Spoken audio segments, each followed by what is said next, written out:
demonstrated their most serious response level. After an outbreak of a new type of viral pneumonia in central China. Named the disease COVID-19. World health officials this morning are reporting the first coronavirus death outside of China. Italy has the coronavirus officially hitting the U.S. Here's what we know.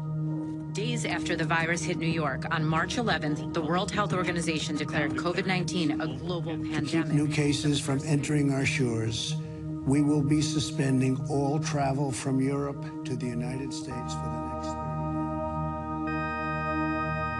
More than 120,000 known cases in 114 countries. And things will get worse than they are right now. A national emergency.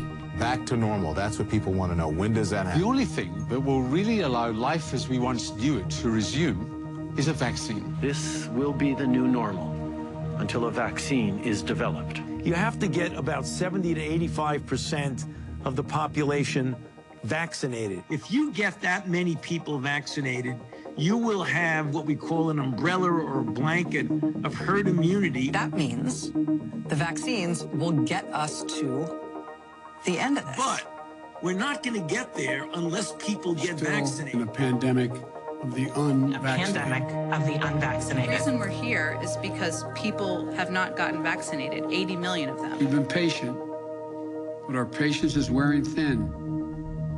And your refusal has cost all of us. Don't get the vaccine, you can't go to the supermarket. Don't have the vaccine, can't go to the ball game. Don't have the vaccine, can't go to work. You don't have the vaccine.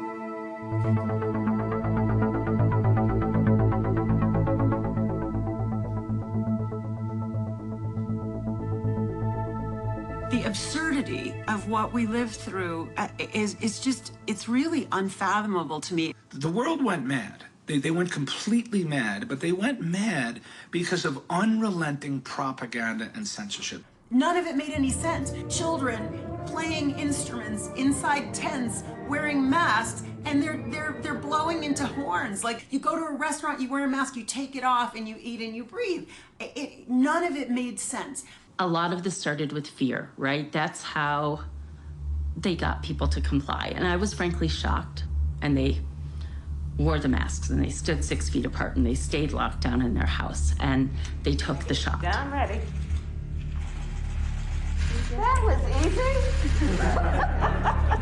Friends star Jennifer Aniston is cutting ties with people in her life who are unvaccinated. We have to stop coddling the morons who will not get the shot. When are we going to stop putting up with the idiots in this country and just say, it's mandatory to get vaccinated? F them, their freedom. I want my freedom to live. They are all snowflakes and cowards and idiots and losers. I just want to say to all of you cowards out there, don't be such a chicken squat. If you're willing to walk among us unvaccinated, you are an enemy. The persecution worked. And people that I knew that I thought would never get a vaccine ended up getting a COVID shot. For those of us who got the vaccine, we know, look, now I can stand here with my mask off and have this conversation with you. A vaccinated person gets exposed to the virus. Vaccinated people do not carry the virus, don't get sick. We get to herd immunity from a vaccine. The virus does not infect them. The virus cannot then use that person to go anywhere else. That's how you get to herd immunity, not by letting everybody get infected.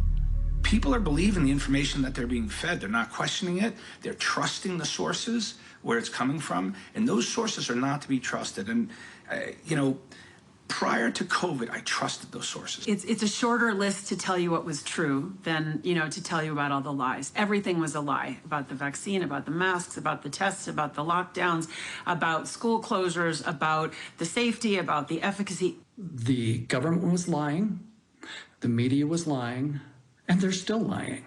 They're telling us the unvaccinated are dying in hospital. They're telling us the unvaccinated are spreading this disease. Everything we were told was a lie. There were so many lies during COVID. It was just wave after wave after wave. All these things that don't add up.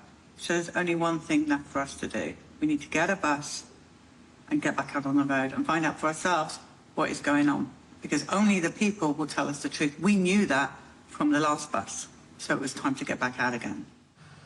So on the first bus, we started to sign the names. So we were honouring the people that had been injured or killed by vaccinations. And these were approved vaccinations on the first tour. So they would sign the names on the bus and it would fill the bus up. I think that bus had been incredibly important in uncovering the extent of vaccine injury. So we went to Children's Health Defence and said, we need a bus. And they said yes. See the bus for the first time? There it is! There she is.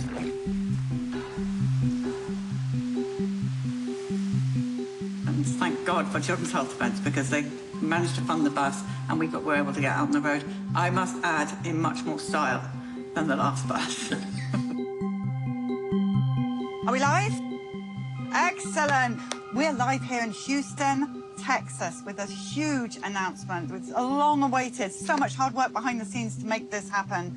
So we here at Children's Health Defence are going to go back out on the road from September. We are going to push on through and speak to every single one of you. What have you been through? We are Children's Health Defence. What have your children been through COVID? Through all of the issues that we've had over these last few years, we want to hear all of your stories. So the first thing we did was we turned up at an event, and it wasn't the beginning of the tour. It was just a little surprise visit. We are live at a secret location. I cannot tell you where we are. There were droves of vaccine injured. So that's when I was thinking, okay, we really are going to go out there and hear just tons of COVID or vaccination injuries and death. You are now going to see who is going to be our number one. Come on in. Tell everyone who you are. My name is Ernest Ramirez.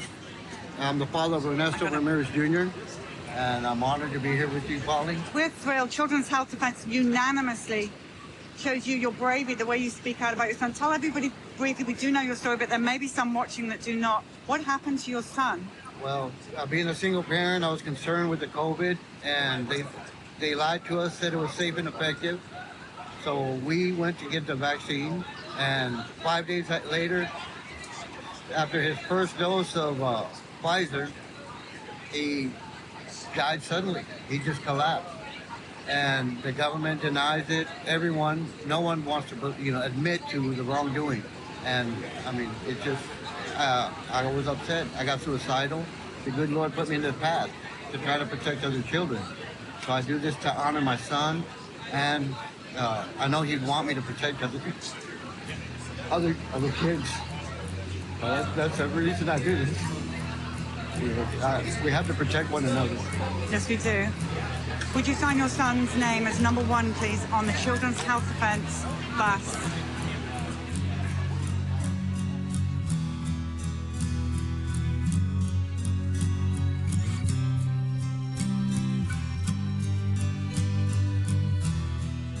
We filled it up quite a few, I don't know how many, 20, 25, just from that small visit of COVID deaths and injuries.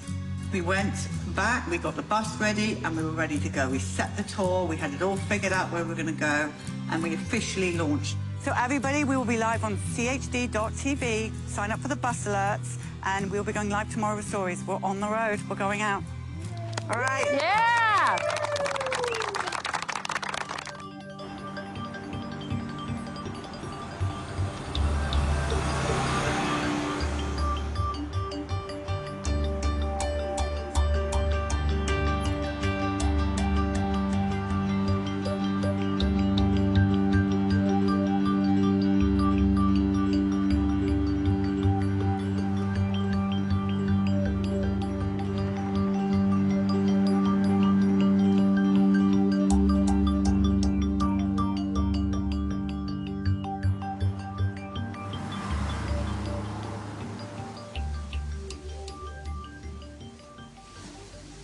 They said it was safe and effective and necessary, and it was none of those three, really, as we're finding out now.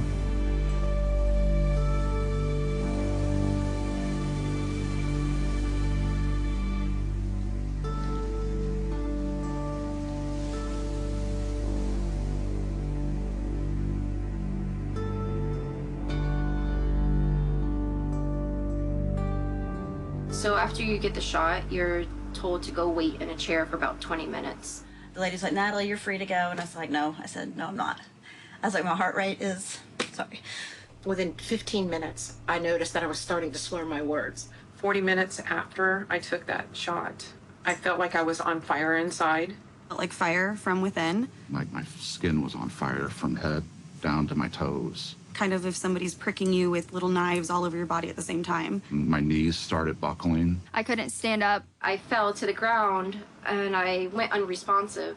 I was on the floor convulsing. Within 3 hours, I was in the hospital. My left side just drooped. You could see my whole left side of my face would droop. I still can't smile. And then I started having a seizure. Have you ever had seizures before? No, I'm previously healthy. My blood sugar was over 1,400. My organs were failing. I told my husband I wasn't going to make it. You know, they were like, how long has she been diabetic? And he's like, never. Like, she's not a diabetic. My throat is tingling and I'm covered in hives. She says we can't give her intravenous Benadryl. We can't give her intravenous steroids because it will stop the vaccine from working.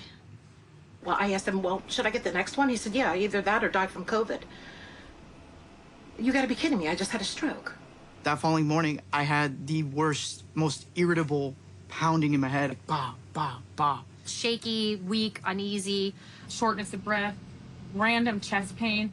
My memory was shot. Short-term memory, long-term memory. A couple of days later, I had tremors in all 4 of my limbs. My talking was just all crazy. I was very disoriented and dizzy. Come to find out, they think it was a mini stroke. And then from that day on, so this is a week, 7 days after my vaccine, I was having 3 or 4 seizures every single day. I was getting hospitalized like every other week because of my chest pains. I left there 9 days after being admitted with a non-working pancreas, on steroids, on beta blockers. Chronic inflammation, demyelation, polyneuropathy. I have tinnitus, heart palpitations, tremors. Tremors, you know, my chest was burning, dizziness. I had Guillain-Barré, postural orthostatic tachycardia syndrome, pericarditis. Myocarditis. Myocarditis. It's a inflammation and damage of the heart muscle known as myocardium. This inflammation can reduce my heart's ability to pump blood. It can also cause chest pain, shortness of breath, and rapid or regular heart rhythms, which fits perfectly with what I was experiencing back in California and even now. It was just crazy, the craziest symptoms. During my menstrual cycle, I have huge clots that I've never had before. A long blood clot in my sinuses. This is the bottom of my lung that is filled with blood. That's the day. Yeah.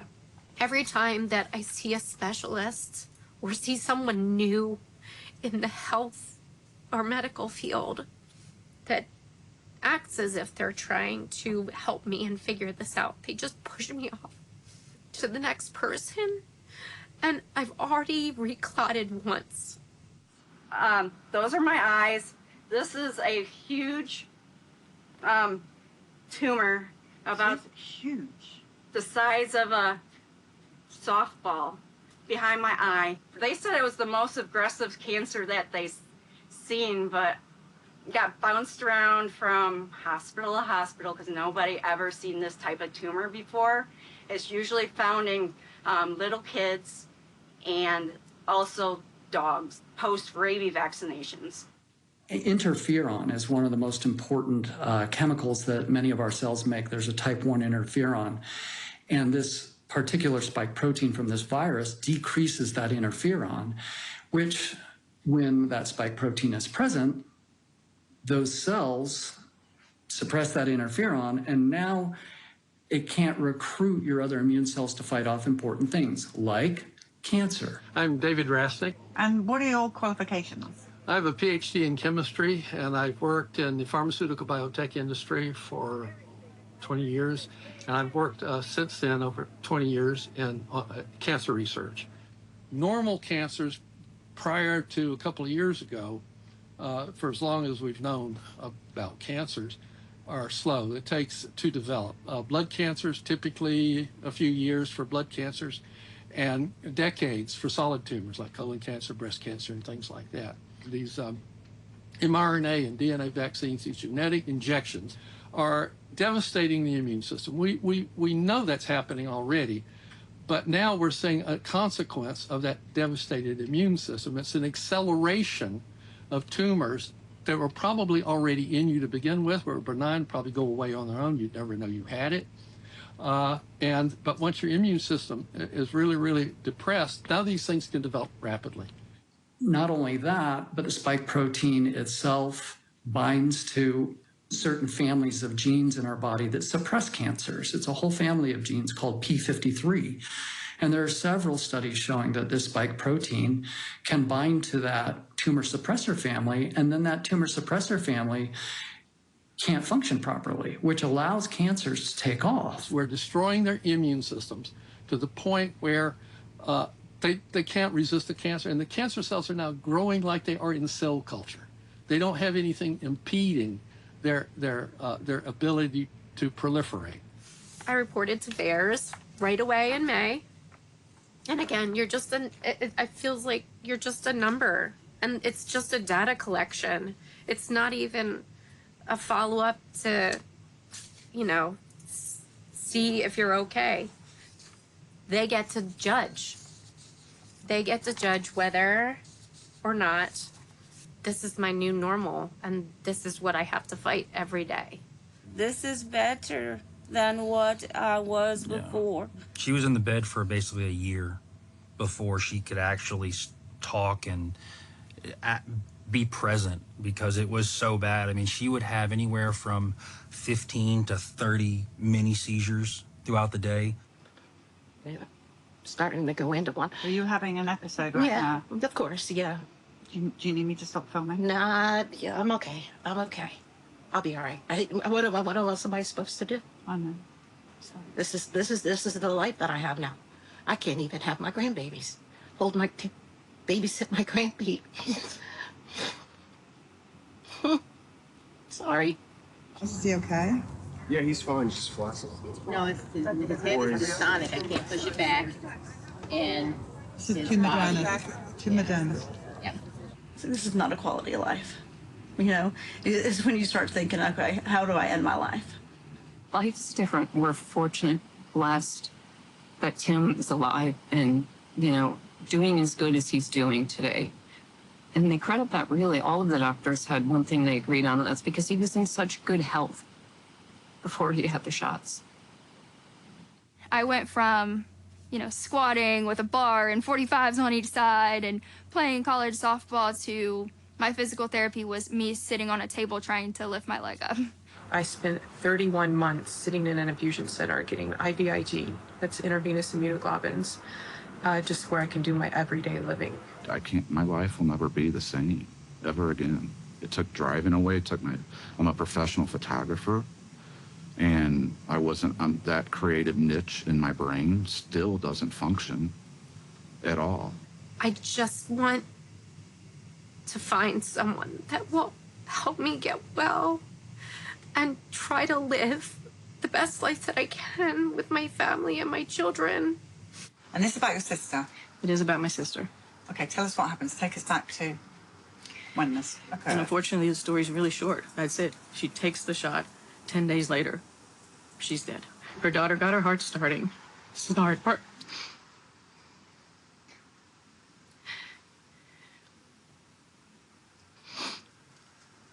And the EMTs came.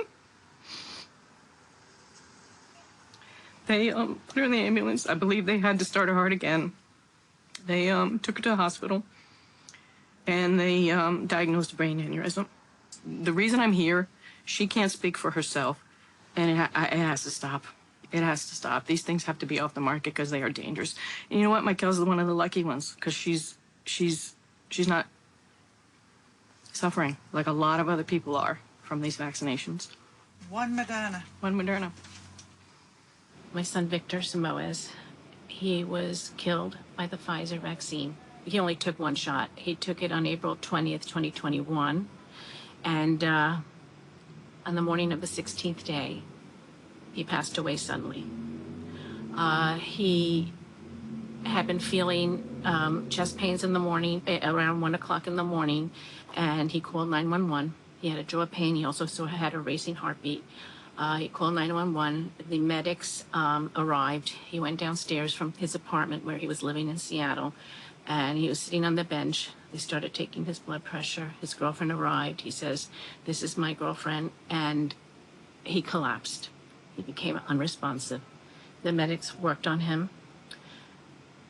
They took him to the ER, and he passed away. So now we are a bereaved family. We are lost without our son. You know, we'll never be the same. Our lives are gray. They'll never be bright again. I cry every day. My husband goes to the cemetery every day. These are, you know, people don't realize, you know, you lose a family member, oh, move on. You don't move on. This is my stepbrother, Robert Weeks Jr. He received a shot for COVID on Friday. And His first shot? Yes, his first shot. And was found dead on Sunday. 6 or 8, 9 months before he had had the J&J vax. They said, but you have to be boosted. Went to the nearby pharmacy, and all they had was the Pfizer booster. He took it on that day. He had a blood clot to the lung and died instantly. She didn't feel well at all after the booster. And about 2 days after her booster, she collapsed. Her legs were completely paralyzed. She had no feeling in her legs. And she was even incontinent. She fell on the floor and they found her face down in her own urine and feces, almost dead. I mean, she barely had a pulse. I said to the doctor, I said, "I'm begging you, please give her a chance." She had a port that went directly to her heart, and it developed an infection, and she died. My wife has passed away, and the doctors attributed her passing away to getting the vaccine. She started having heart problems. Her blood pressure kept dropping every time she would stand up. They put a pacemaker in her thinking it was her heart, but it wasn't. You know, and everything was fine before we got the shots. Moderna. Moderna. And did you take two? Moderna. And here I am. This is the 4th time I've had COVID, and I got both of the shots. No boosters, but both of the shots as well. Why did I get the COVID 4 times if I got something that's supposed to stop it? So much for it working. It may kill us, but it's not helping to keep the virus out of us. I'm pretty sure the only person that can call someone home is the Lord.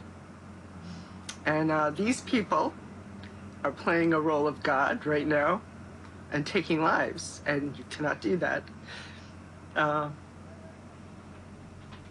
You know, the benefit didn't outweigh anything. You know, you can't, you know, pick and choose, you know, who should live, who should die, when you know the side effects are severe and deadly.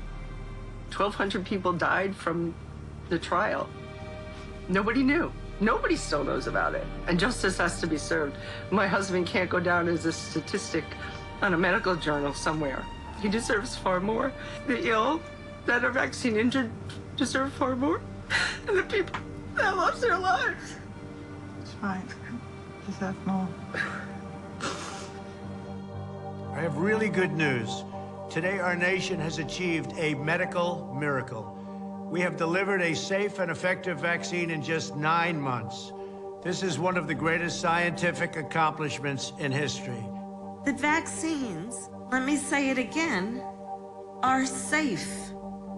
They are safe. And they are free. And they are effective. And it is that simple. The pandemic may have begun in China, but we are ending it right here in America. People are literally being mind controlled with very sophisticated technology and subliminal programming and media persuasion, where people they really like and admire are absolutely encouraging them to do something.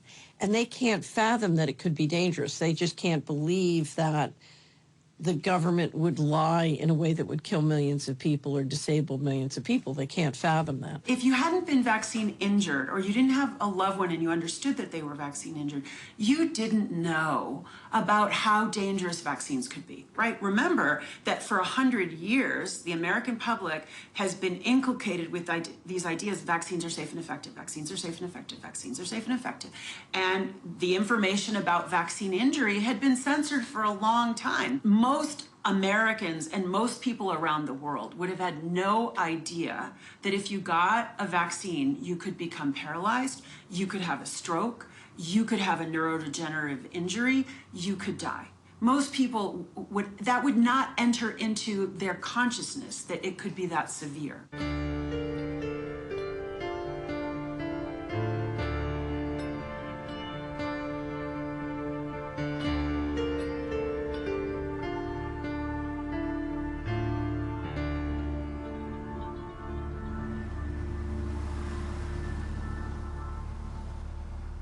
I'm Claire Dooley. I'm 24 years old, and I'm the videographer on the Children's Health Defense Bus. Hi, my name is Caroline McGrady, and I am the outside manager for the Children's Health Defense Bus.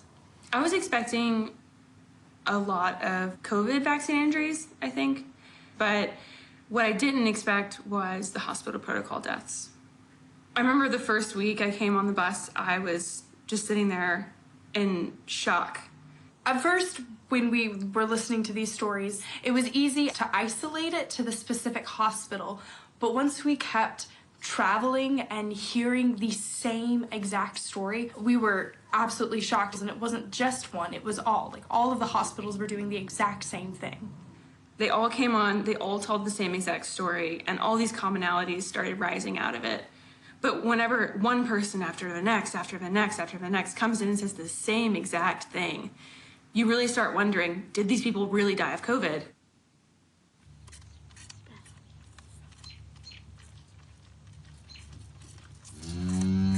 You're doing a great job, Grace.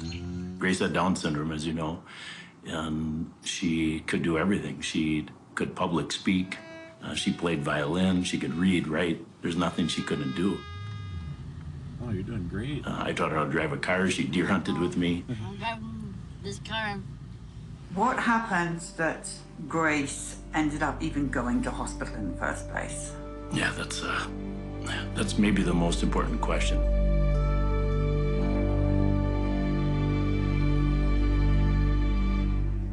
What happened is on the morning of October 6th, Grace's oxygen saturation dropped to 88%.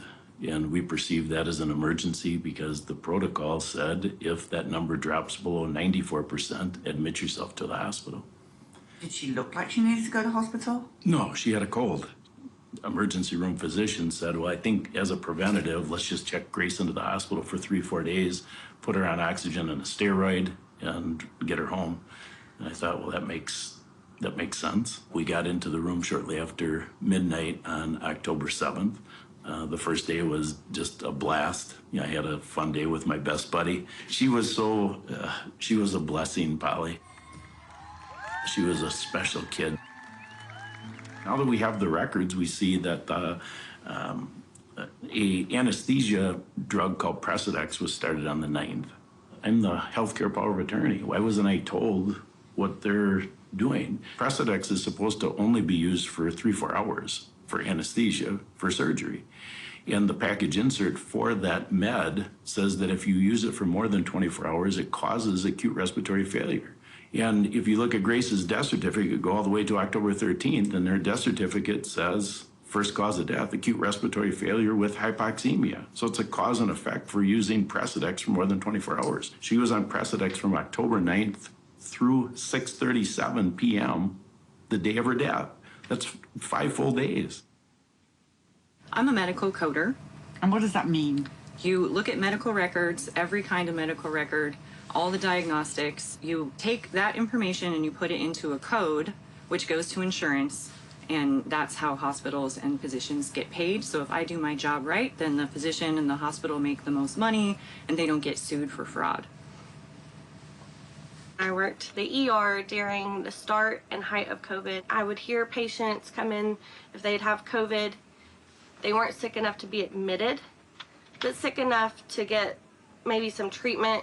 I knew doctors were doing steroids occasionally just to help with some of the respiratory and coughing But I would hear doctors say, sorry, there's no treatment. There's nothing we can do for you. By probably August or September, we started to see the waves of patients coming in with this respiratory illness. Even then, because I think the hospitals were trying to avoid overcrowding the system, that we were not admitting patients like we should have.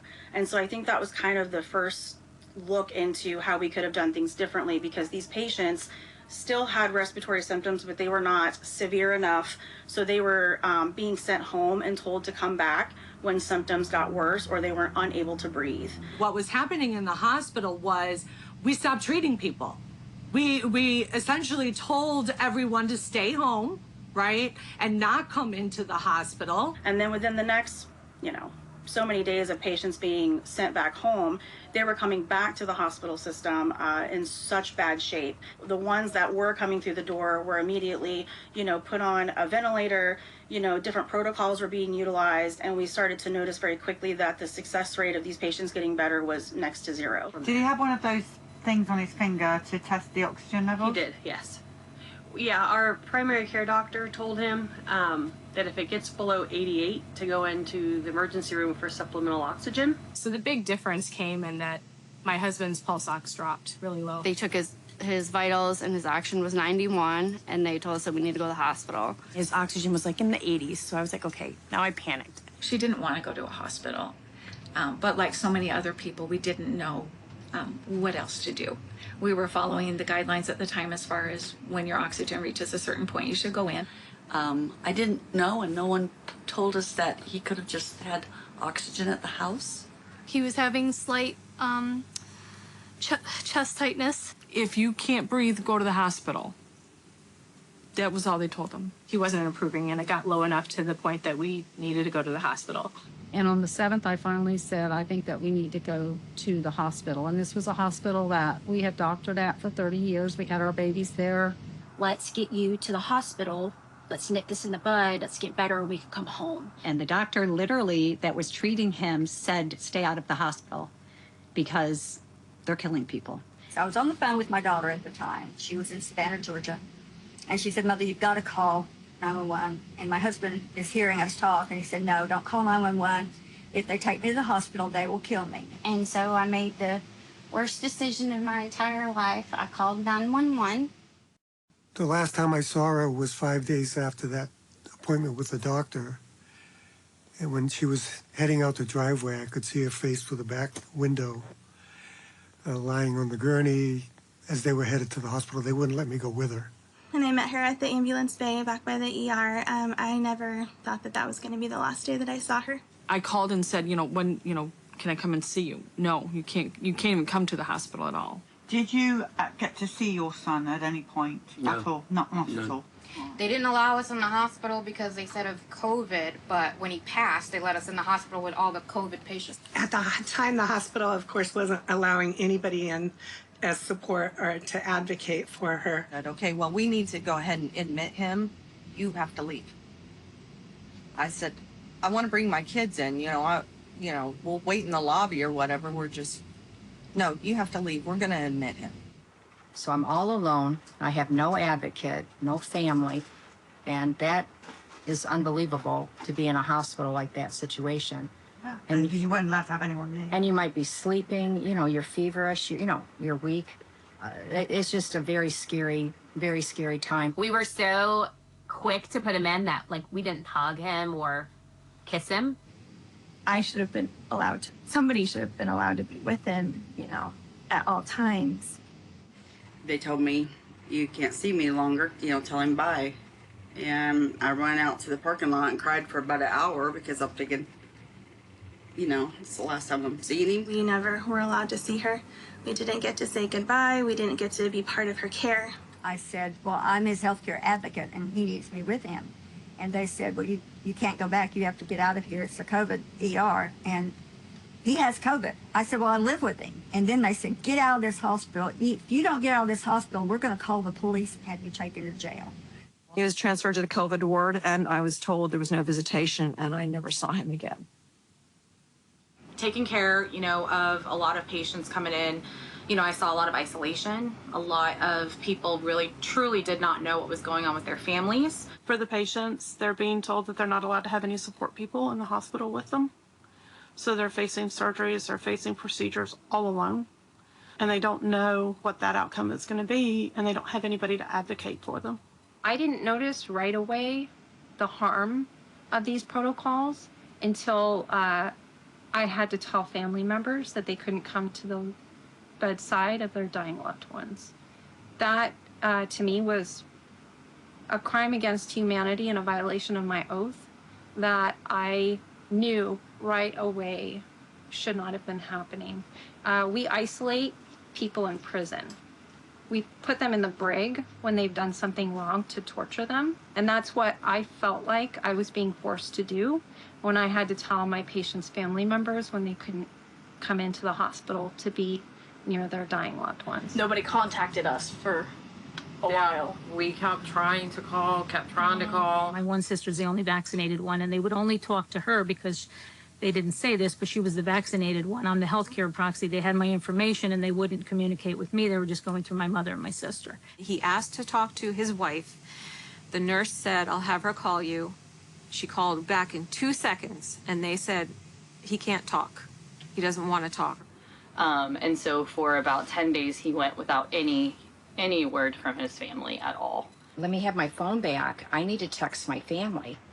And so I text my husband, you know, oh my God, they've come in to put me to sleep and on the ventilator. And I could tell I had no choice. I don't know how I could tell, but I could tell. And I couldn't swing my legs out of the bed and get out of there, to be honest. I don't think I could have by then. So I told my family, you know, please find out, please pray for me, I love you all. And so I said, can I wait for a reply? Because she grabbed my phone again. I mean, she was adamant about getting this phone out of my hands and getting it in the closet in my purse. And she said, no, there's no time. So she takes my phone and she turns it off because I saw that emergency, you know, like when you swipe it off. And she put it in the closet. They hadn't given her water all day or food. She was like, water, water, I need water. She kept repeating that, and they refused to give it to her. Oh, no, she's not going to get water. Well, what do you mean, no, she's not going to get water? No, she's not going to get water. That is the protocol. Why was she not allowed water? Well, they said it was the protocol. They said that it was because she had COVID, that COVID patients don't do well with fluids. She was in the hospital for 10 days. She was never fed. She was never bathed. She was never turned. Yeah. On the 10th day, they decided to try to feed her. Well, then Mikey, his son, took him some lunch, probably around noon, some food. And he said what she brought him for breakfast was still sitting on the security guard's desk downstairs. He was hungry. He was thirsty. He was texting his wife like, he was hungry. He was thirsty. They did not care. They stopped food 5 days before the vet because they know that what they were going to do. I don't know if they fed him. He wasn't fed. He received no nutrition. The only fluids he was getting was through an IV. She wasn't getting water. She wasn't getting food because I would beg them for water every day. We didn't know. We brought her for care, and she was murdered. You can't survive on 13.5 cups of water in 11 days. It's not possible. The ones that are still able to text their loved ones are asking for water. I need water. Isn't that one of the first things you do when someone's sick, is hydrate them? And then at some point, okay, we're going to give her something just to calm her down. She has pain. So they suggested morphine, and I thought, well, morphine. So then my sister says, it's okay, it's for pain. So, okay, it's for pain.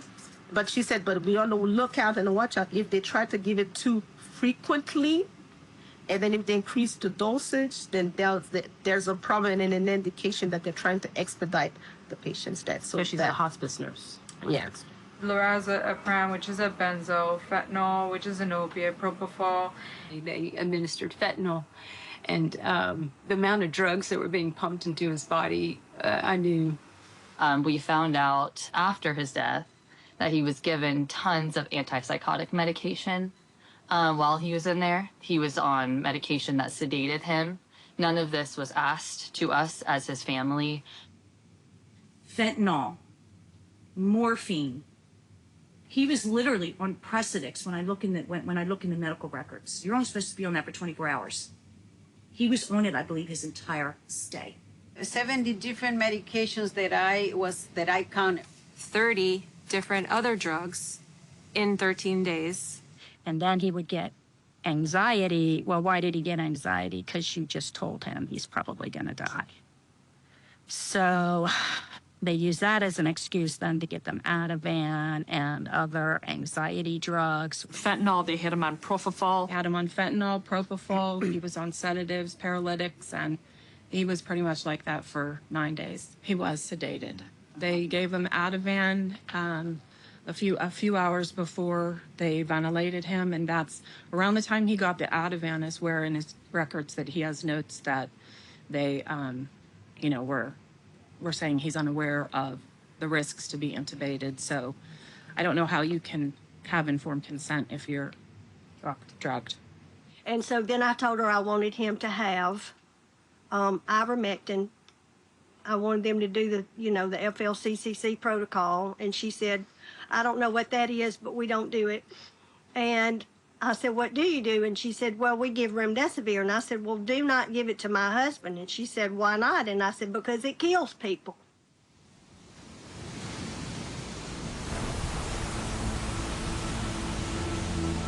My mom was murdered by the hospital COVID protocols in 2021. I took her to the hospital, and from that point on, they just unleashed a series of protocols and gave her remdesivir against her will and did all kinds of things against her will. So the whole time I was fighting to get in to save my mother because I am a nurse and I am completely capable of saving her, and they would not let me in. They insisted that it's our policy, you can't come in. For doctors and nurses on the front lines, a new weapon in the fight against COVID-19.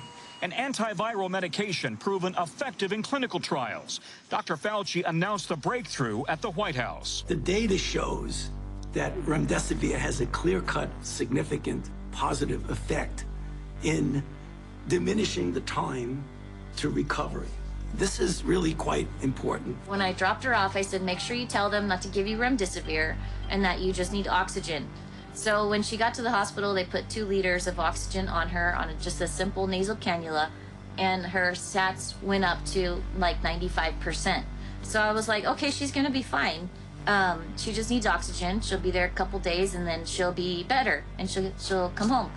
They gave her remdesivir at 2 in the morning that first night that she was there. And then I didn't know about it and she didn't know about it. And then 4 days go by, she keeps getting remdesivir and neither one of us know about it. And then on day 4 is when she completely declined. And when I called that night, I said, what are you giving her? They named off all these medications, and then they said remdesivir. And I said, why are you giving that to her? She told you not to give that to her. And they said, well, it's our protocol. My heart sank. I knew at that point my mom was gonna die. And so if they had just given her oxygen, like she said in the beginning, she would still be here. The combination of remdesivir and being intubated, definitely. I mean, we're talking about Sedatives. And sedatives, setting them up. These patients many of them were intubated and put on remdesivir. They developed kidney failure from the remdesivir fairly quickly, and 80% of these patients never made it home. After a few doses, it'll cause kidney failure and liver failure, and you fill up with fluid, and then you're sentenced to a respirator, and then you end up in the morgue most of the time. And they said to my husband, the only hope is remdesivir and a vent. And I was like, no, that's not happening. I said, you gave me a terminal diagnosis. I would like the right to try ivermectin and hydroxychloroquine and budesonide. And I want my priest to be allowed to come in here to give me my final sacraments. No to both. And they said, I will let your priest come in if you agree to remdesivir. So he negotiated. And I said, get the priest in quick. Get the priest in very quick. He came the next day with you, first thing, and gave me my sacraments. He blessed the room. And I knew that if she got the spiritual uplift from that it would give her the strength to move forward no matter what happened. Did they give you more remdesivir then? Just the 1 dose. I never feared dying of COVID. I feared being murdered in the hospital at that point. They gave him remdesivir, but not just 5 days. They gave him 10 days worth of remdesivir, even though he had no kidney issues. I found out what he was on. They said remdesivir. I said, take him off immediately. That doctor promised me that he took my son off that medicine until the last day. And then he said that his kidneys were closing down. And I said, I thought you took him off. And he said he was on the full dose. A few days later, they started telling me that they're watching his kidneys closely. And I was like, well, why are we watching his kidneys? You know, he didn't go in with any kidney problems. Did you give him remdesivir? And they wouldn't answer me. We started prescribing it. And the hospital had a protocol about remdesivir. They knew that it caused kidney damage. We had a dialysis machine running all the time in the ICU because of the renal failure. People would come in with normal kidneys and then end up in renal failure.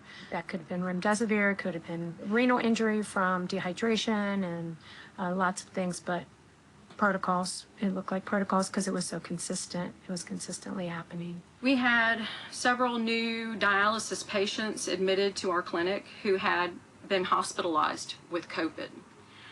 And they were told in the hospital that COVID had shut down their kidneys.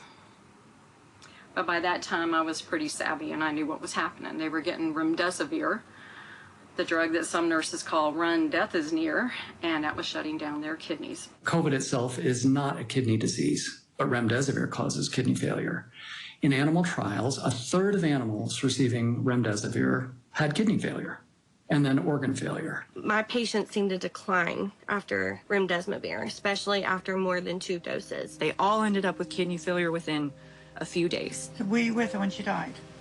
In the last 15 minutes. They finally let me in the last 15 minutes. My mom was beautiful. She was 6 feet tall. She was about 180 pounds, red head, curly hair, vibrant. And then when I got there, she had been completely stripped of all her dignity. Her hair was matted. She was laying in her mess. If I had been there with her, I would have taken care of all of that. I would have stayed with her in the hospital the entire time. In viral illnesses, you want to start an antiviral as soon as possible upon first symptoms, within the first day or 2 or 3. We knew that people who entered the hospital, typically around day 7 or 8, there was this viral replicative phase, and then there was this inflammatory phase that ensued. Think of it, most people got to the hospital usually day 7 to 8 in their disease. That's when the virus has essentially stopped replicating. And I'd been taught in my undergrad, my bachelor's degree program for nursing, that you do not administer an antiviral more than 24 to 48 hours post-symptom onset for a viral infection. This medication was being given to patients who were hospitalized with COVID, usually not until between 10 and 12 days post-symptom onset. So it had no rational, logical sense to use a very expensive, somewhat toxic intravenous medicine for days at a time when there's no live virus, when it's an inflammatory condition. So just based on logic, it made no sense. We have evidence showing that the administration of antivirals more than 2 days post-symptom onset causes more harm than good. The risk-benefit analysis does not correlate. The moment she went in, they started her on remdesivir in the emergency room. I had written, even before we went in, like, get oxygen, get vitamin C, get all of these different protocols, get steroids, get antibiotics, whatever you need, but no remdesivir, no intubation. And that was the very protocol that they wanted to do. This is our policy and our protocol, and this is the medicine that works the best. They immediately put him on remdesivir.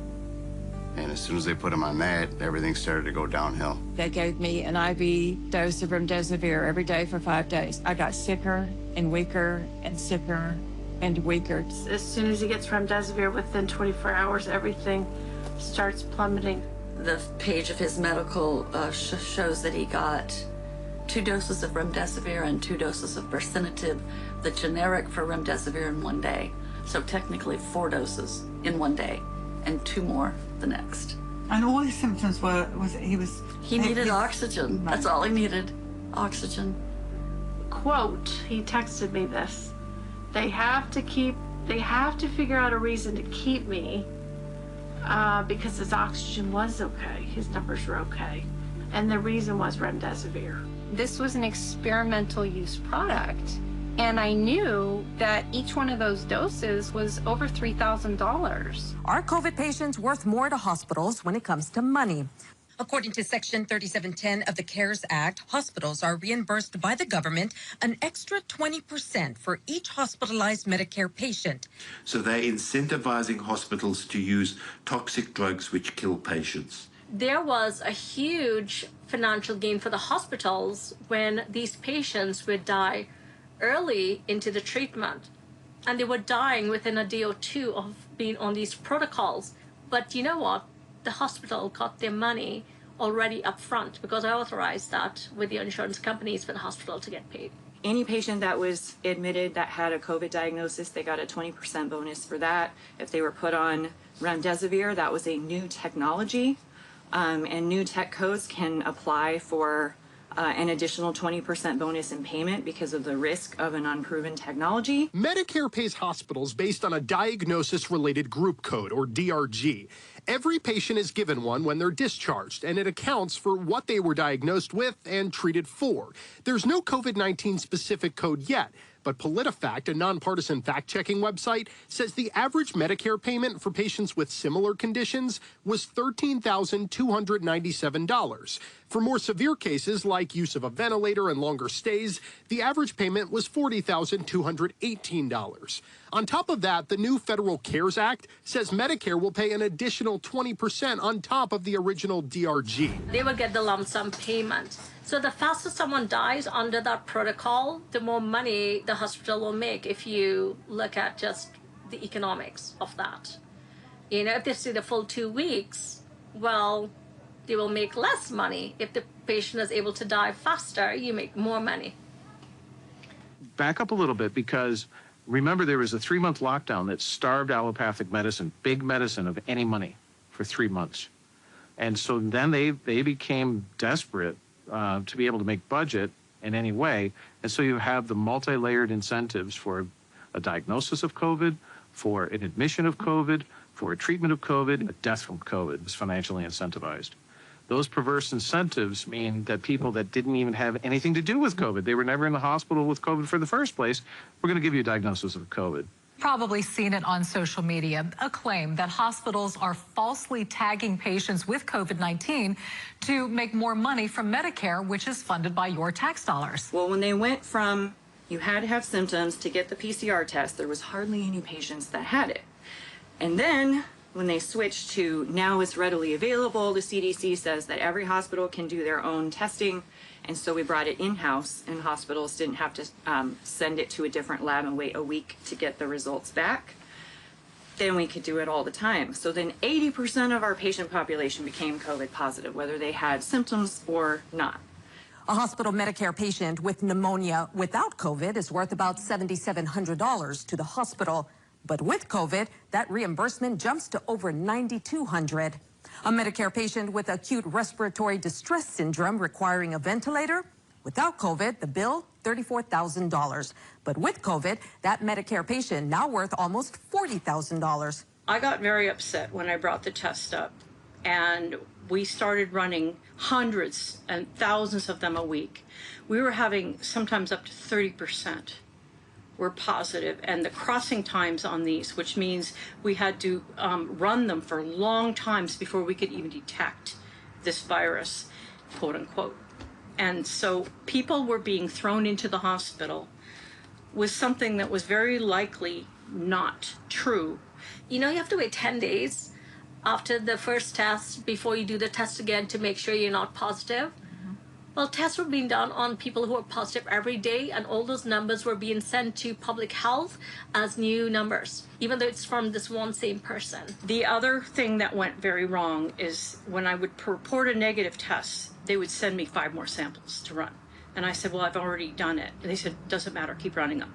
I got to up to 10 specimens per patient per day to run.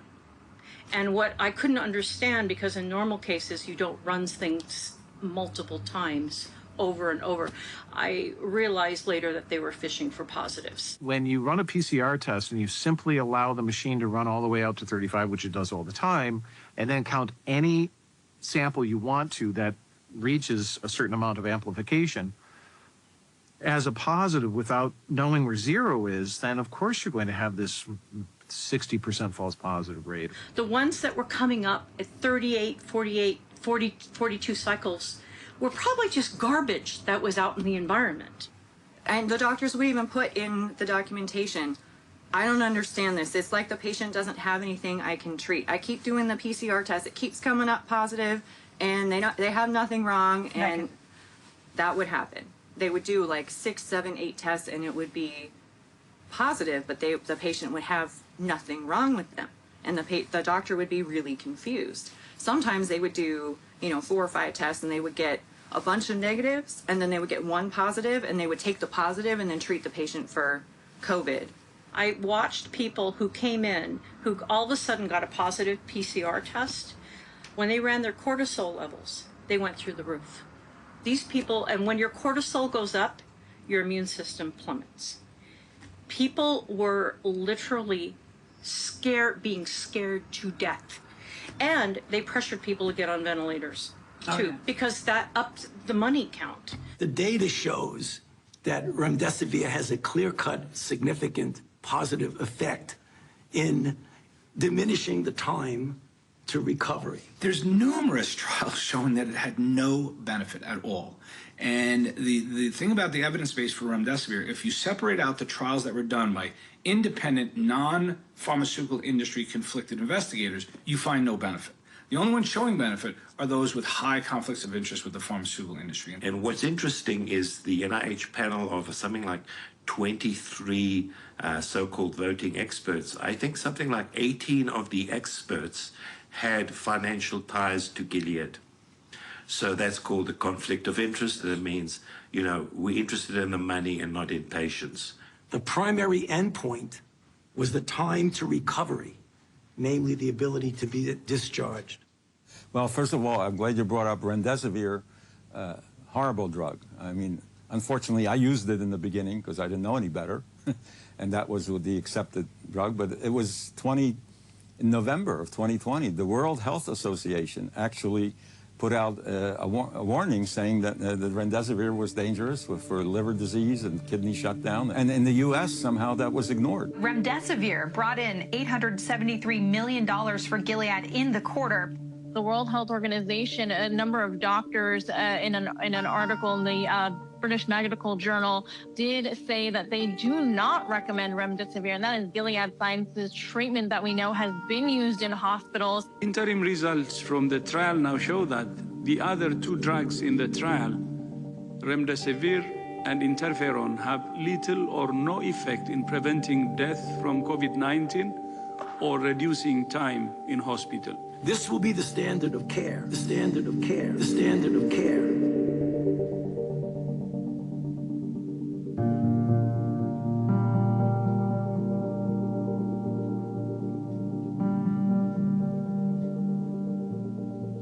Gilead had actually applied for a new tech bonus payment for remdesivir. So the new code was created for remdesivir in April. And that's actually what launched the hospital protocols, because people were actually doing well when they were treating them with hydrochloroquine, which came from Operation Warp Speed, actually, and the national stockpile of hydroxychloroquine. Hospitals got a free donation of that, like right at the end of March. And then 3 days later, a few days later, April 1st, the new diagnosis came out, the bonus for remdesivir came out, and it was like a line in the sand. We stopped azithromycin and hydroxychloroquine, and we went straight to remdesivir, where we got the bonus. According to the Journal of the American Medical Association, the bonus gives hospitals an incentive to use the medications because prior to COVID, hospitals were not typically reimbursed by Medicare for these expensive drugs. Remdesivir was originally developed to treat Ebola and received emergency use authorization from the U.S. Food and Drug Administration back in May. There were 4 drugs that were being tested for Ebola. Remdesivir killed more people than placebo, and the Data Safety Monitoring Board had actually stopped the study. Where literally 53% of the patients died in the failed Ebola trial and was repurposed. It was a failed Ebola drug because it caused more harm than good in Ebola trials. It was still on patent. It was Tony Fauci's drug of choice. The majority of hospital deaths were actually caused by Anthony Fauci because his NIH put out protocols that if the hospital systems adhered to, they got bonuses, big bonuses, lots of money, $3,000 for putting an IV in of remdesivir. Boom, $3,000. But guess what? On top of the entire hospital stay, a 20% bonus. That could be hundreds of thousands of dollars. The data was so overwhelming that remdesivir killed patients more so than placebo.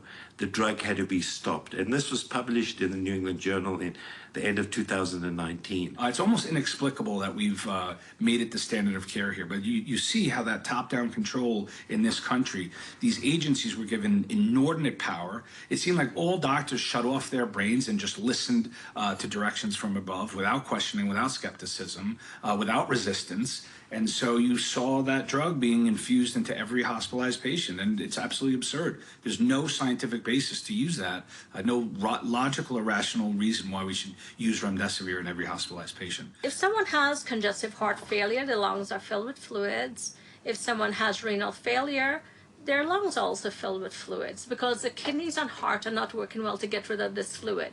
And they were putting them on these supplemental oxygen to just push oxygen in there. The ventilator was forcing oxygen in there, and that was collapsing their lungs. And they were dying within a day or two of being on these protocols. But it's just the money. I mean, the minute they saw they got bonuses from the PCR tests and everything. Yeah. It was money. It was the money. It changed. The whole thing changed. The whole thing. Yeah.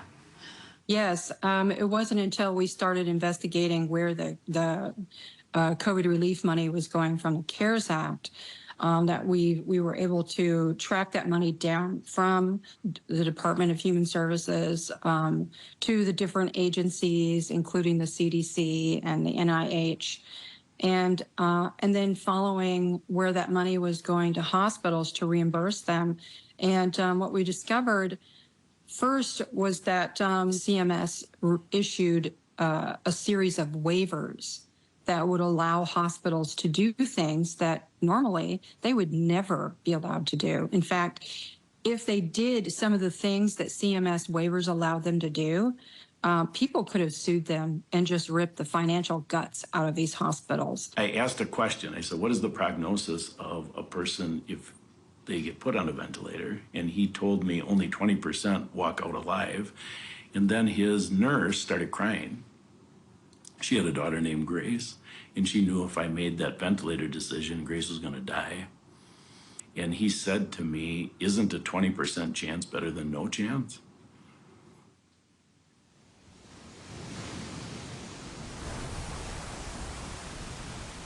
Ventilators, ventilators, ventilators. I didn't know what they were a few weeks ago. Besides the cursory knowledge, I know too much about ventilators now. We discovered through that research into the waivers something called DRGs, which are diagnosis-related groups. And that's how the hospitals have been billing from the beginning. They were taught to bill those with the ICD-10 codes that were established just for COVID. Every single thing the hospital did to a patient was allotted a DRG. If they came into the hospital and they were having trouble breathing, then that diagnosis-related group was assigned, and X amount of money was assigned to that. Then if they were diagnosed with COVID, then another DRG was added and another allotment of funds to that. Sometimes hundreds of DRGs for every patient, and every one of them paid premium dollars to the hospitals.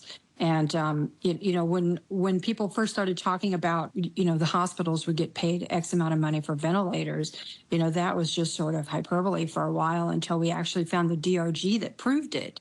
And that's when we found all the DRGs that paid out all the big bucks for everything they did to people, sometimes up to $1 million a patient. He was intending on her being ventilated because he knew that if she was ventilated, their hospital stood to gain money upon her death. She said, I want out of this hospital. You guys are killing me. I want out of here. They would not sign her papers to leave the hospital. They wanted her ventilated. They wanted her to die at the hospital. The third day in there, they put him on a ventilator. And my research shows that most of the hospitals got between $300,000 and $400,000 from the COVID funds for using a ventilator. So as I view it, a patient that is designated COVID will bring that hospital a medical administration between $1 million and $5 million. They tortured him for 71 days. Every day they pestered me that she need to go on the vent. They said, it's just for a little bit, you know, she's not going to be on it for long. And I asked that if this was your child, would you put her on a vent? And he said yes. And that convinced me that if the doctor would do it to his child, it would be okay for me to do it. We've had so many stories, I was telling you, and they're horrific. Yeah. I mean, horrific. Yeah. Can you tell us what you saw when you were in there? What I saw was everyone in the intensive care unit was, most everyone in the intensive care unit was on the ventilator. There was talk among all the nurses that those that did go on vents just never came off of them alive. And that was just the general consensus among everybody, that you don't put your loved ones on a vent if you can help it. Within the first 6 to 7 months, I heard in the hospital, please don't put these patients on a ventilator, because then they have a 50-50 chance of ever getting off again. It really was a new way of medicine, because in the days, you know, before, if somebody was really, really sick, you told them to go to the ER when they weren't breathing well. But now the ER was the last place you wanted them to be, and no one wanted to go. So I was managing acutely ill people at their home, going to their home, doing whatever I needed to do to treat them. We'd do anything we could to keep somebody out of the hospital, because people went in the hospital, they would give you remdesivir that could shut down your kidneys. They would put you on a ventilator. Then they had to get on dialysis and kind of circling the drain, and most of them died. Very few got off the ventilator. We started to notice very quickly that the success rate of these patients getting better was next to zero. Most of the time they would deteriorate, die. And we lost 1 to 2 patients a day. The beds were never empty for long. They have some sort of like an intranet for employees, and it's like your very own homepage that everyone sees when you log in every time you go to the computer. So that's where they put the messaging. At one point, they sent out a message that said, the FiO2 settings on the ventilators have been killing people, and we don't know how to treat COVID, so we were trying these ventilator settings, thinking that that was how we were going to treat COVID, but apparently the FiO2 setting was actually killing people on the vents. So we're going to stop doing that. We learned that was not working, and so we're going to adjust it. And I was shocked by that, because I had already started to hear rumors that patients were being killed on ventilators in the hospital, which made sense to me because we had never had a flu case or a pneumonia case where someone's on a vent for a month and we can't save them. Nurse that was in charge of the floor, her name was Pam. She came and said, she asked us 3 times, it was with my mother. She said, do we have your permission to vent him? And by the 3rd time she asked, it was really, I was so agitated. I didn't understand. This was day 11. Why, you know, we haven't been asked this. You know, why are you asking this over and over? And I said to her, unfortunately, I am going to drive home to Birmingham. It's an hour drive. I'm going to get a change of clothes, and I'll be back at 8 p.m. And by the time I walked in the door, they were calling me to say they were venting my father. On our way to the hospital, we actually talked about ventilators. And he said, I do not want to be put on a ventilator. Not unless it's an absolute dire emergency, you know, where I cannot breathe at all. And he said, if they were to do that, I will either call you or I will text you. Either way, I will get a hold of you before they do that. As soon as I got off the phone with the doctor, I texted my husband immediately. I'm like, what, you know, what's going on? Unread. He didn't text me back. No phone call. And that wasn't like Robert. He would have called me. He would have texted. He would have done something. And I really think that they already had him ventilated.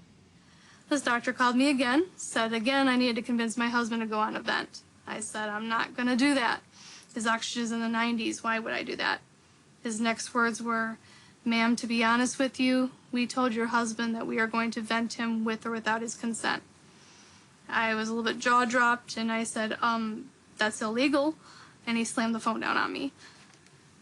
Then I couldn't get a hold of anybody. All communication stopped with my husband. I tried calling the hospital. They told me all the nurses are in isolation. Nobody can take the call. 2 hours later, same doctor called me back, let me know that he vented my husband 2 hours ago.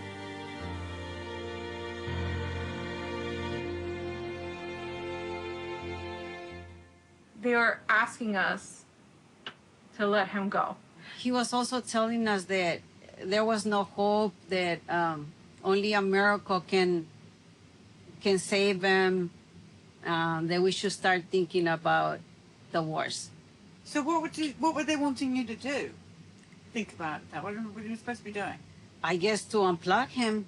The meeting was only with a doctor and an administrator from that hospital.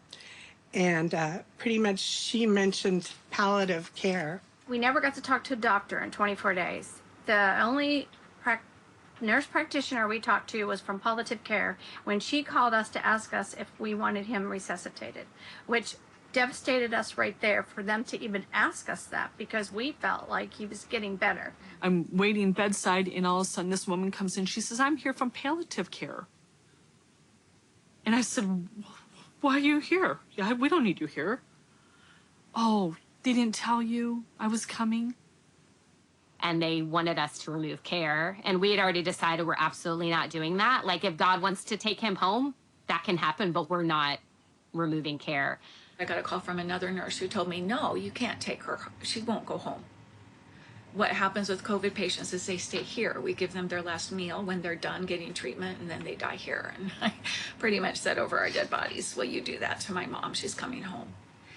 And that's all we wanted for her at that point, was to be surrounded by people who loved her and cared about her. We were not going to let her die in that godforsaken, evil place. They called at like 2 a.m.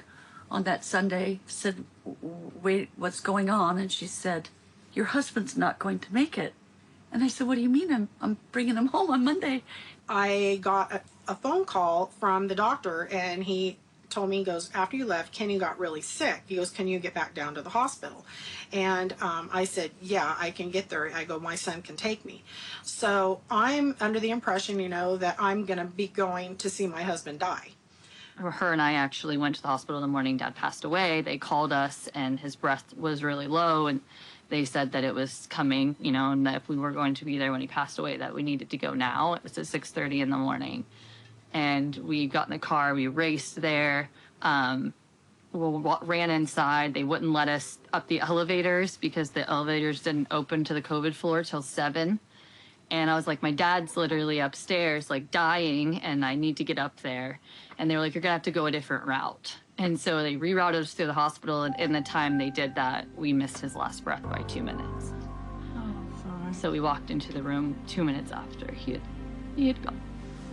I walk in the room, and there's my husband laying there dead. And they never told me that he died. They let me walk into a room without any heads up, without any sort of consultation. They just let me walk in and find him laying there dead. But yes, I was laying in bed with her when she took her last breath, because she was vented, so it wasn't really like she took her last breath. It was just when the machine no longer was keeping her alive. I was able to stay with Kenny. When I got there, he was still warm. So I climbed in bed with him, and I held on to my husband for the very last time, and I stayed with him until his body got cold. And then I kissed him goodbye for the last time before I left. And I buried my husband the day after our anniversary. It was October 6th, and it was in the morning, and they came in, and they took him off the ventilator, and His mom was on one side of the bed holding his hand, and I was on the other side. And he was breathing on his own. I was almost like, oh, I don't know, it was kind of hope. I was like, maybe he is okay, maybe they're just wrong. And I know she thought it too. But we held his hand for 2 hours and listened to his deep breaths. And it was at 1:09 p.m. when he took his last breath. You basically watched him die through a window like that. I don't know any spouse that can do that, any child or parent that can do that. The doctor called Cindy and I shortly after 10 o'clock. So he said, what did you decide relative to the ventilator? And we said, we're not going to give a pre-authorization for a ventilator. While we were on the phone with him, the nurse increased the dose of Precedex to the maximum allowable dose. While we were on the phone, we hung up the phone with him at 10:55. At 10:56, he put an illegal do not resuscitate order on Grace's charge. Jessica called us panicking. She said, Dad, Grace's numbers are dropping like crazy. I said, get the nurses in. She said, I've been trying. They refuse. So now we're on a FaceTime call. And so Cindy and I start screaming, save our daughter. And they hollered back from outside the room, she's DNR. We had no idea. So we screamed back, she's not DNR, save our daughter. No one would come in the room. And we watched her die on that FaceTime call at 7:27 p.m. on October 13th of 2021.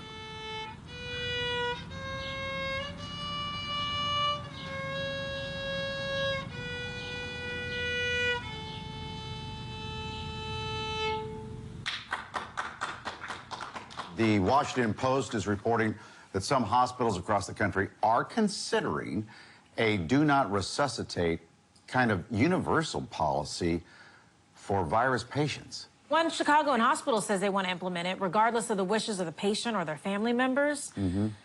First off, the survival rate of people who have a cardiac arrest in the hospital is very low. Because remember, you've been monitoring the patient the whole time. So if they actually have their heart stop or they stop breathing, you sort of knew they were already pretty sick. So if you're not going to save that many and you're going to expose a lot of people, which will take them out of the system of helping others, it's an idea that in a war zone you would consider. Personally, it's going to be very difficult for me as a practicing doctor to disregard the wishes of a patient or their family and let them die if I have the tools. When it was time for my father to die in the hospital, they only allowed 2 people to go up there. So he died alone.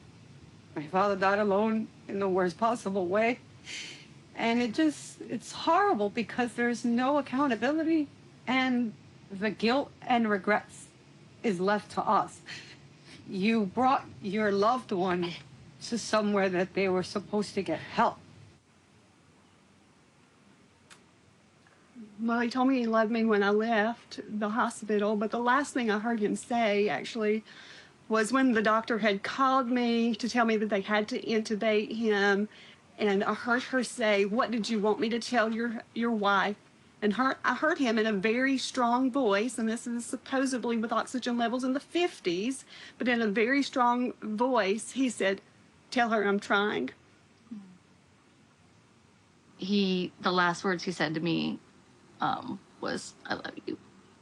And that was on the Tuesday after we admitted him on Monday. I never really got to talk to him again after that. My kids were talking to him, and he was saying something, but they will not put the phone close to his mouth so I can hear him, what he was saying. So that bothers me till today, that I do not know what he told me, what was his last word to me or to us. What was the last thing your daughter said to you? Mommy, don't leave me. Mommy, stay. And I waited till she fell asleep, and I kissed her. They put me on speakerphone with my husband. I told him that I loved him, not to be afraid. And he said, I love you. He said, I love you twice, and that's the last I have talked to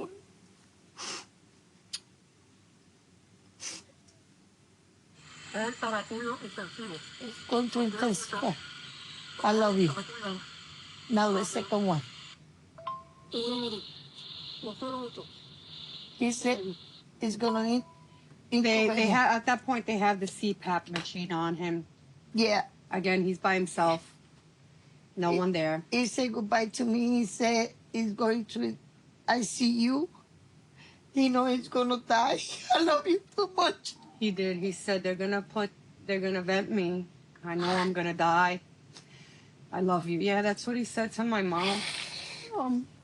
That's why, because she went in with normal vitals, just a cough. I was just a worried mommy.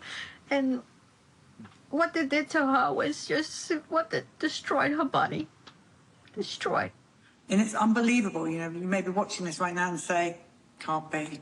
I wouldn't have believed it myself if I hadn't heard it, not once, twice, but hundreds and hundreds of times. And still now, as I'm doing this interview, I have 40, 50 a week interviews of COVID hospital protocol deaths. How many did they kill? This is huge. This is mass murder on a level that is difficult to comprehend. And then he calls me at 7:30 in the morning the next day, and he says, we have oxygen. We have an oxygen concentrator, 2 of them. I have the means to take care of you. I'm gonna come up there and take you out home hospice, and I'm gonna try to save your life. Do you wanna go? And I said, heck yeah. If I stay here, I am a dead woman. My husband comes up there with a letter, a cease and desist letter from our attorney. They argued with me. A sergeant She's told in the me hospital. she's in the hospital. She She's doesn't fine. need a welfare check. She's fine. He said, they're gonna have to tase me and drag me out of here. I'm not leaving without you. And when they first started telling you to get out, you looked at him, you said, I'm not going anywhere. You're not gonna kill my wife. She is not your guinea pig. Finally, these 2 doctors came in. She said, he can't take care of you. He can't manage your oxygen. And I asked him, I said, do you have everything you need to take care of me? And he said, yes. And I told her, I said, I trust my husband, and I'm gonna go home with him today because I would rather die at his hands, him trying to save me, than be murdered at yours. And I wanna go home. And the police came in, and I told them, like, you're gonna have to decide today, am I a patient or am I a prisoner? There's no way people can watch all these videos, see this bus tour and all these people, and I mean, you're making it irrefutable that this is happening. I asked the doctor about ivermectin. He told me no, that it was not proven, and I already knew that there had been over 54 studies proving it worked. And we requested that we get ivermectin and hydroxychloroquine. The hospital refused. Every single thing that I asked for was denied. Every single thing. There were so many things he should have had that he didn't. We fought for ivermectin, we fought for so many other things, and they wouldn't do it for us. I mean, the second you mention ivermectin, it's crazy, you're crazy horse face, even though this has been approved on the WHO as one of the safest drugs. And then it said, do not administer ivermectin. Patient and family keeps asking. I said, please give her ivermectin, please give her hydroxychloroquine, please give her 10,000 milligrams of liquid vitamin C. This is what we want. My mom requested it. They refused. What about ivermectin? And he laughed at me. He said, no, we don't use that here. If you don't have hooves, if you don't wear a saddle to work, and if you don't stand in a field chewing grass, then ignore the noise on social media. Ivermectin. Ivermectin. That's a horse dewormer. The FDA reminding us all this week not to use medicine intended for barnyard animals. Here's the thing about the FDA. The FDA does not and never did practice medicine. The FDA determines how companies bring products and pharmaceutical agents to market and how they market them.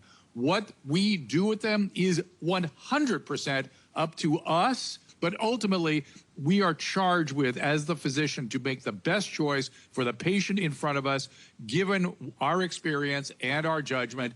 And we can literally do or use anything we think is essential and important and worth the risk reward for that patient. Ivermectin is an effective antiparasitic that has been around for a long, long period of time. Never has more inconvenient science emerged than the science behind ivermectin and hydroxychloroquine, because both were off patent, safe, used for decades, ubiquitously available. And so it threatened everything that they were trying to do. You know, we saw how hydroxychloroquine and ivermectin and other treatments were vilified and made very difficult to obtain, where they were, for a lot of people, very, very effective treatments. But if you had an effective treatment, you couldn't have an emergency use authorized vaccine. The powers that be, the Tony Fauci's of the world, were prohibiting those therapies to come forward, because if there was an effective therapy, then there was no way you could get new patented drugs, biologics, and vaccines approved under emergency use authorization. So emergency use authorization means that something, it could be a treatment, it could be a vaccine, it could be something else, they are being put into an emergency context, that they have not been licensed, that they are not absolutely known to be effective. They may be effective. And it also means that they're subject to the 2005 PrEP Act, the Emergency Preparedness Act. And basically, one of the most important things is it means you can't sue the manufacturer, you can't sue the doctor that prescribed it, and you can't sue the government officials that made these things happen. It was wickedly successful. They pulled every trick in that playbook. And by the way, that playbook was invented by the tobacco industry in the 1950s, when science was starting to emerge that was inconvenient to the tobacco industry in terms of cancer and all the harms that tobacco was causing. And so they did that for 50 years, trying to convince the world that tobacco was safe. They used doctors. You know, my favorite cigarette is Camel. Yes, according to this survey, more doctors smoke Camels than any other cigarette. And I saw the same thing, but in reverse with ivermectin. They politicized it and demonized it, and many, many, many people died needless deaths because they didn't know of its efficacy. Opponents say the science behind ivermectin is clear. In fact, we've been sent a demonstration of just how it defends your bloodstream from the virus. Don't do it. There's no evidence whatsoever that that works, and it could potentially have toxicity, as you just mentioned, with people who have gone to poison control centers because they've taken the drug at a ridiculous dose and wind up getting sick. There's no clinical evidence that indicates that this works. That's not stopping popular podcaster Joe Rogan from pushing the drug, in fact, crediting it with helping him recover quickly from coronavirus. More breaking news this evening. Joe Rogan, an extremely popular podcaster, announced on social media today that he has COVID. Turns out I got COVID. So we immediately threw the kitchen sink at it. All kinds of meds, monoclonal antibodies, ivermectin. One of those drugs he mentioned, ivermectin, is something more often used to deworm horses. Well. If it isn't old horseworm Rogan. I'm glad you're well, man. Bro, do I have to sue CNN? Oh, no, do you? They're making shit up. They keep saying I'm taking horse dewormer. I literally got it from a doctor. Our chief medical correspondent, Dr. Sanjay Gupta, sat down for a 3-hour one-on-one with controversial podcast host Joe Rogan last night. Rogan remains a vaccine skeptic despite having caught COVID-19 himself. Does it bother you that the news network you work for out and out lied, just outright lied about me taking horse dewormer? They shouldn't have said that. Why did they do that? I don't know. Rogan telling his 13 million Instagram followers that he was treated with several drugs, and he included ivermectin on the list, a drug used for livestock. The FDA and the CDC warn against using to treat COVID. Turns out I got COVID. Look, they put a yellow filter on me, too. The kitchen sink at it. All kinds of meds, monoclonal, you see the original video versus that? I look like shit there. I made a video in 3 days, and it looked too good. So CNN put a filter on it and made me look yellow. This is me outside in Texas, so it's nice and sunny out. And look what they did to my face. They made me look like I was ill. Because I wasn't scared during the entire pandemic, what they would like is that when I did get sick, that I was really sick. You and learned I your became lesson. really scared and learned my lesson. Yeah, that's true. And instead, it's the worst case scenario for them. Right. I bounced back. I was only sick for a day. That's true. Yeah.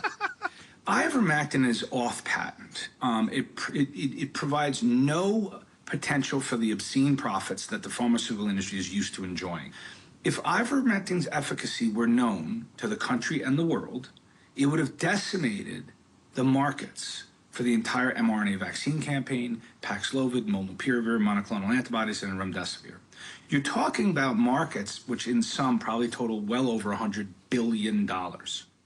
I told people from probably April on, don't go to the hospital. They're killing people in there. Stay away. I don't know what's wrong. I didn't know what was doing it. I honestly didn't know it was the Vince.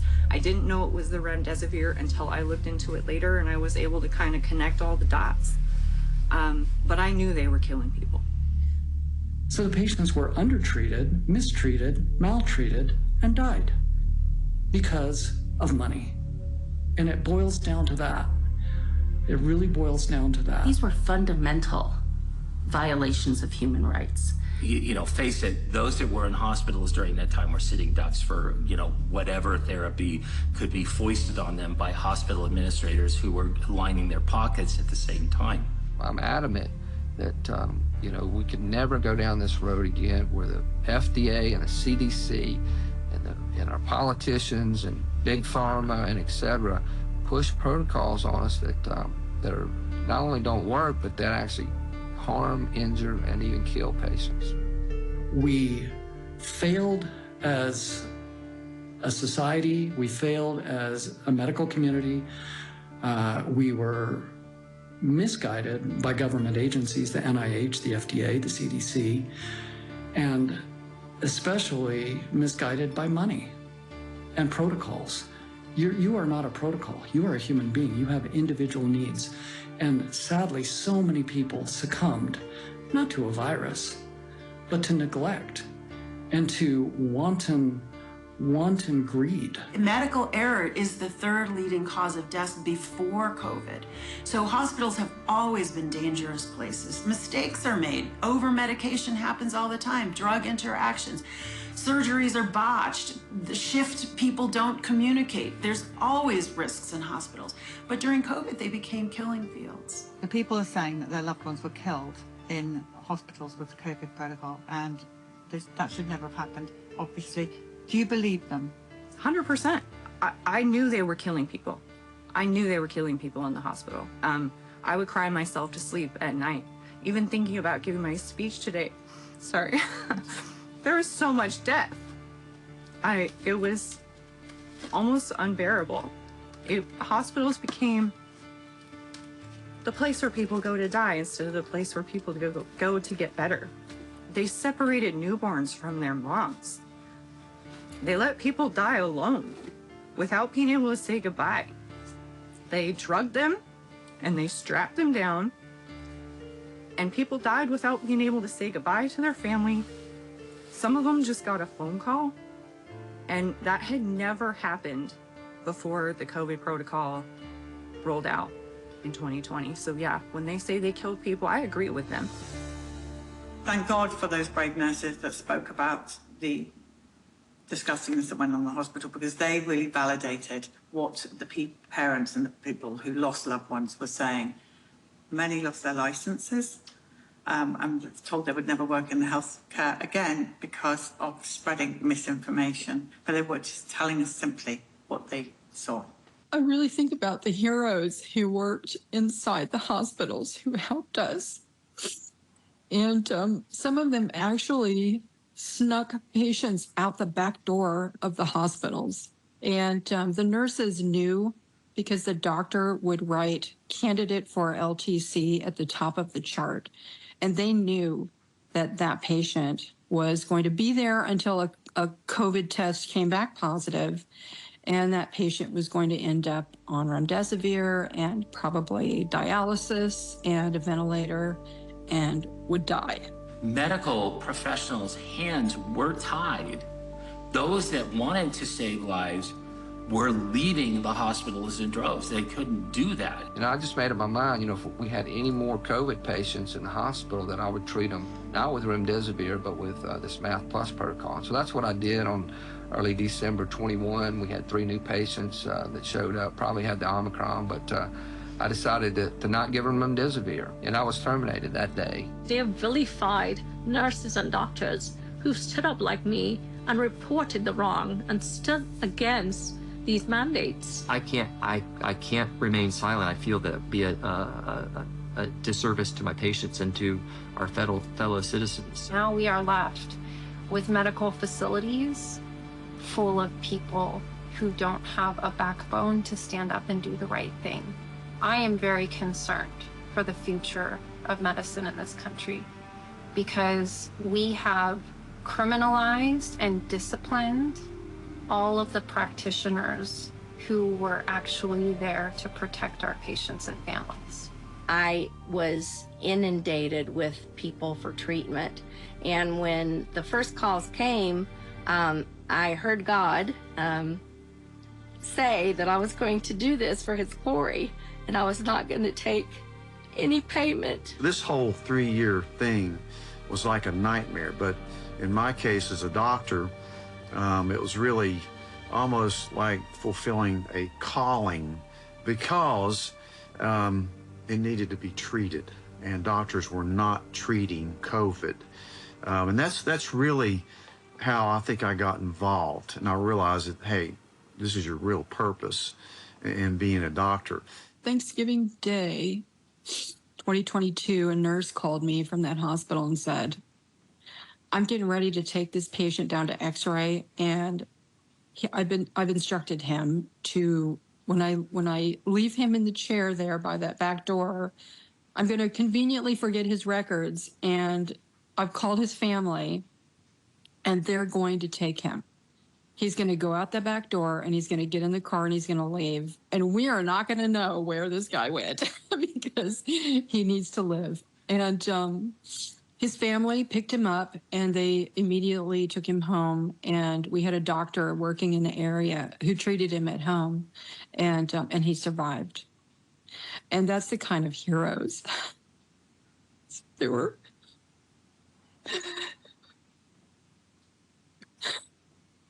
Some of these people working in the hospitals were not the evil ones that everybody depicts, everybody working in hospitals. They were actually helping us.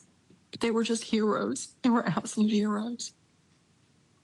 So the reason that we're doing this documentary, that you're watching this documentary right now, is because of these people.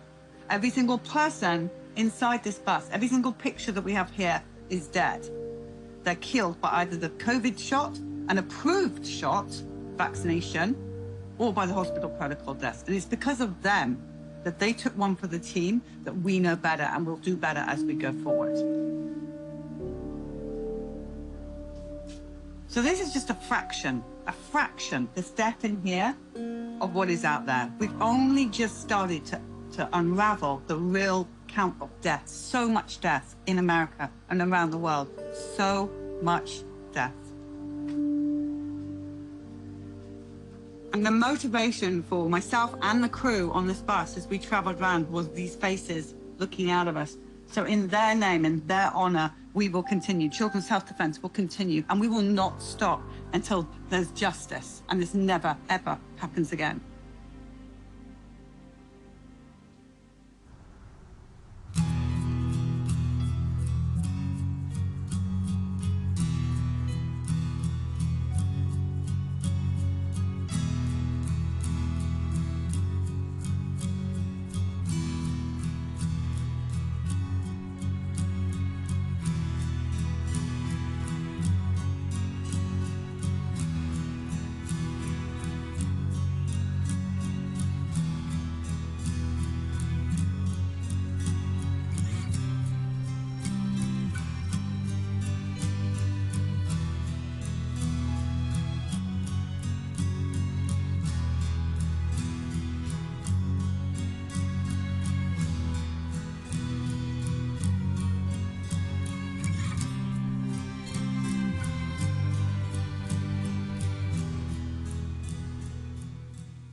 I found out a few months into the tour that I was pregnant.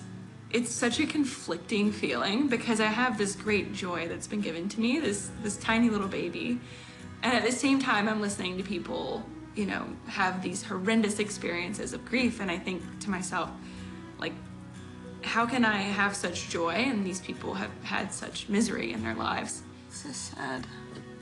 Sawyer's story was so heartbreaking. I remember I was about maybe 4 weeks pregnant, 5 weeks pregnant whenever we met him, and the mom brought like his urn onto the bus and was sitting here. And she was so upset. I think they had actually tried for years, had finally had their miracle child. They vaccinated him. He passed away one night. Just the pain of that mother. She waited for years to have him. And I'm sitting there and I'm thinking, I've been given this gift. You know, I'm pregnant and I will not let Sawyer's death be in vain, you know. Like, no vaccine will ever touch my child. So it totally backfired on them, completely backfired on them, because what they've actually done is they've created so many anti-vaxxers, or whatever it is they want to throw at us. I have a visceral reaction to the way that we lived for those 2 or 3 years. But out of that came so many people who woke up. There was an awakening. There are people who are asking questions that have never asked questions before. More and more individuals in society are starting to wake up and are starting to ask really, really hard questions. The incidence of chronic healthcare problems in children is just ginormous. I mean, all kinds of chronic health issues.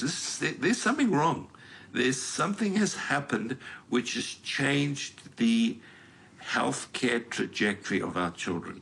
And you have to consider the vaccine. It's a huge profit center for the vaccine companies, and they just want to keep making vaccines for anything that they can, and they want to put it on the schedule. They've weaponized and legalized mandating of these vaccines, and poor children now, just to go to school, have to go through, you know, a battery of injections that many parents don't want them to. They know it's harmful. We now know that unvaccinated children are far healthier than vaccinated children. You know, my kids were vaccinated, and I never thought twice about it. And then along came COVID, where you actually start questioning things. And now I realize there's none of these childhood vaccines has ever undergone a placebo-controlled trial. We don't know how effective they are. We don't know how safe they are. And I certainly would give great pause, if I had my time again, great pause to vaccinating my children. Are you done with vaccinations now and no more? Are we done? Oh, absolutely no more. Any pandemic, future one? Any scaremongering? Any job? Would either of you ever take any kind of vaccination ever again? No. No. Do you think there is such a thing as a safe and effective vaccine out there? No. I'm skeptical now about most vaccines. I'm 69, I'll never take another vaccine. On a weekly basis, I see 4 to 8 people who have suffered an adverse event from the vaccines. Personally, I would not. Have you seen the health of the unvaccinated? Yes. That to me is the most interesting, to actually find populations of totally unvaccinated people and then comparing them to the rest of us. It's quite astonishing. I've seen and read too much now. Don't think so. And wow, that's just since COVID began. Thank you. Well, welcome to our side. Thank you. Welcome to Saving Babies. We just had our first granddaughter, first grandchild. Yeah. Talk about giving a new baby, what would you do? I kind of feel like we were given a new You've just been given one, yeah. Yeah, and like, please. So you're fairly new to all of this. My blinders came off in March of 2020 because of COVID, because of some of the things I was seeing. I live in a very different world than I lived in 4 years ago, that's for sure. I'm praying that our kids are heeding this warning, because that's one of the biggest regrets I have is ever taking a vaccine or allowing my son to be vaccinated. If I can't be transparent and honest and truthful with my patients, I need to get out of here. I'm going to go do something else. I'm going to join him in the real estate business. That's where you are now? No, I'm not going to sit there and lie. No, thank you. I told Loren, I said, the way things were going, I would rather deliver pizzas than continue in the same model that I was in, not harming a child. So. Make sure those pizzas are organic. Yes, gluten-free. Otherwise, we will be harming the children. Right. Is there anything that would make you take a vaccination of any kind ever again? They would have to kill me. Nothing. Nothing would make me take it. My view on vaccines has completely changed. If you were holding a newborn baby that was for you now, would you give your baby anything? They would get not one single childhood vaccine, period, full stop, end of story. They would be completely unvaccinated.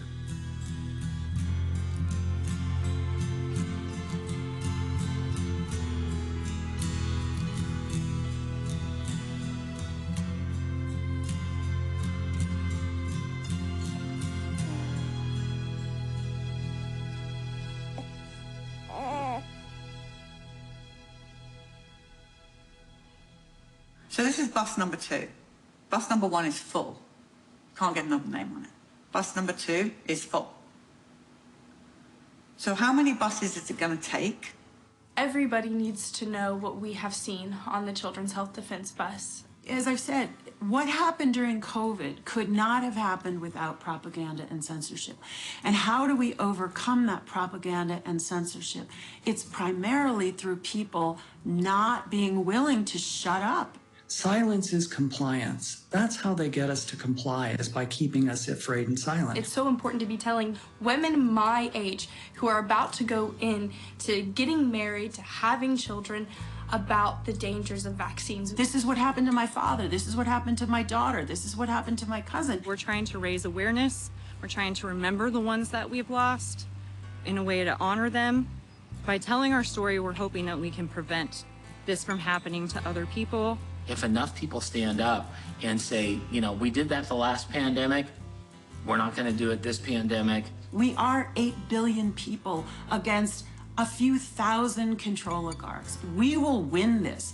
We will be able to dictate the terms of how we want to live. This is such an important time for us to document this because the future generations need to know what happened. Time is now for us to join forces and go forward and fight this because we will win this. This human experience ties us together. But if you don't use your voice, then we can't, what's a choir? Beautiful voices singing together. And you need to add your voice to those other voices so those symphonic chords can reach more of humanity. People will listen if you speak in a kind manner. Use your voice for good in the world. You're always going to get someone to listen if you use kindness, courtesy, firmness in truth. If we don't speak out, if we don't become their voices, no one will.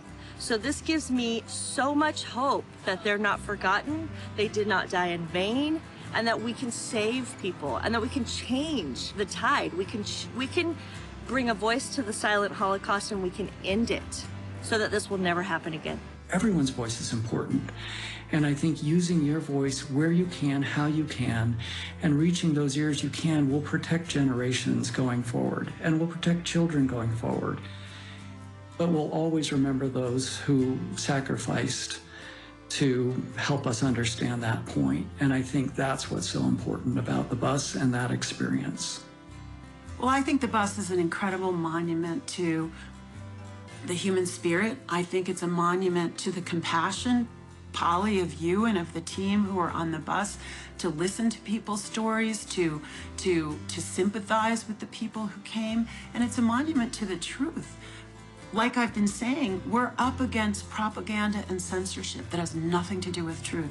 It has to do with some people seeking power and control. So telling the truth is a revolutionary act. And showing compassion and love for people is a revolutionary act. And that's what the bus is.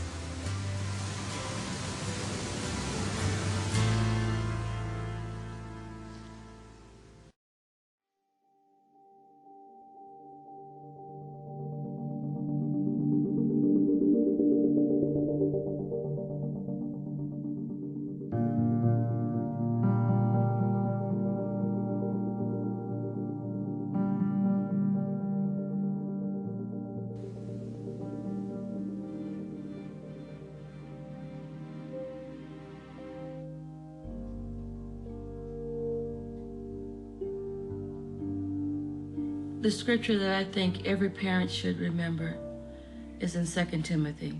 For God has not given me the spirit of fear, but of power, of love, and of a sound mind. The power to rise up and speak your truth